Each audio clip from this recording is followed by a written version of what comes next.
مولا علی بتا رہے ہیں کہ ایسی ٹرک، ایک ایسا طریقہ کار جس سے آپ کسی بھی مجرم کا پتہ لگا سکتے ہیں، وہ بھی بغیر کسی ثبوت کے۔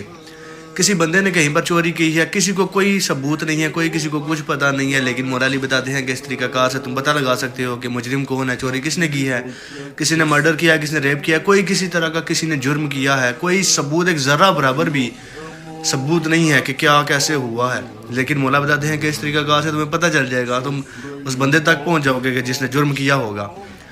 آج کی ماڈرن ٹیکنالوجی بھی اس کو مولا علی علیہ السلام کے بتائے اس طریقہ کار سے جو ہے نا وہ نہیں مقابلہ کر سکتی جو مولا علی نے بتایا ہے۔ آج میں آپ کو مولا علی کا ایک ایسا واقعہ بتانے لگا ہوں جس میں مولا نے کر کے دکھایا ہے۔ مولا علی کے سامنے 3 بندوں کو پیش کیا گیا ہے، جس میں 2 مجرم تھے اور ایک جو تھا وہ بے قصور تھا، لیکن تینوں کہہ رہے تھے کہ ہم بے قصور ہیں، سرکار ہمیں جانے دیں، ہمیں چھوڑ دیں، لیکن ان میں سے ایک کو ختم کرنا تھا اور 2 کو چھوڑنا تھا۔ اب اس کے بارے میں ذرہ برابر کوئی ثبوت نہیں تھا کہ کون بے قصور ہے اور کون 2 مجرم ہیں۔ تو مولا علیہ السلام نے کیسے ثابت کیا؟ جلدی سے چلتے ہیں ویڈیو کی طرف۔ آج سے 14 سال پہلے ایک زمیندار جو کہ بہت زیادہ مالدار تھا، وہ جب اس دنیا سے گیا، پردہ فرما کے مطلب کہ فوت ہو گیا، اس کے پیچھے جتنی جائیداد تھی اس نے وصیت میں کیا لکھا تھا؟ ابھی جو میں آپ کو ورڈنگ بتانے لگا ہوں، ورڈ بائی ورڈ اس کی وصیت میں وہی لفظ لکھے ہوئے تھے کہ میرے 3 نوکر ہیں، پہلے نوکر کو آپ نے میری آدھی جائیداد دینی ہے اور ساتھ میری بیٹی کا رشتہ دینا ہے، بچی میری آدھی جائیداد آپ نے دوسرے نوکر کو دینی ہے، اور تیسرا جو نوکر ہے اس کو آپ نے ختم کرنا ہے۔ لیکن اس نے کسی بھی نوکر کا نام نہیں لکھا تھا کہ کس کو بیٹی کا رشتہ دینا ہے، کس کو جائیداد دینی ہے اور کس کو ختم کرنا ہے۔ اس نے کوئی نام کوئی مینشن نہیں کیا، نہ ان کا حلیہ، نہ کچھ بھی نہیں۔ بس جو ورڈنگ میں نے آپ کو بتائی ہے وہی اس نے لکھی ہوئی تھی۔ اب آپ یہاں سے اندازہ لگائیں کہ کیسے اب پتہ چلے، کس طریقے سے پتہ چلے کہ جی کون قصوروار ہے، کون غدار ہے، اور کون جو ہے جس کو بیٹی کا رشتہ دینا ہے اور کون کس کو آدھی جائیداد دینی ہے۔ اس نے واضح یہ بولا ہوا تھا کہ ایک کو آپ نے ختم کرنا ہے کیونکہ وہ غدار ہے۔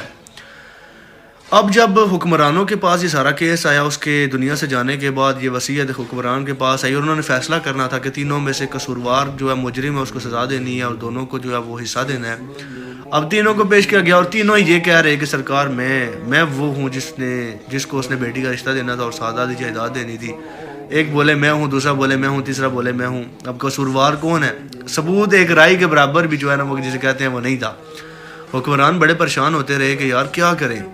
وزیر نے مشورہ دیا حکمران کو کہ سرکار جس کی جائیداد تھی ساری وہ تو دنیا سے چلا گیا، اس کی ساری یا پراپرٹی وہ حکومت کے کھاتے میں ڈال دیتے ہیں یا ہم غریبوں میں ڈسٹریبیوٹ کر دیتے ہیں، ان تینوں کو چھوڑنے رہنے دیں۔ اب کوئی اس نے نام مینشن نہیں کیا تو ہم اب کیا کر سکتے ہیں؟ تو وہ سارے بڑے پریشان ہو گئے، لوگ وہاں پہ بڑے پریشان ہو گئے کہ ان سے حکمرانوں سے ایک فیصلہ نہیں کیا جا رہا، ایک کیس نہیں سولو کیا جا رہا۔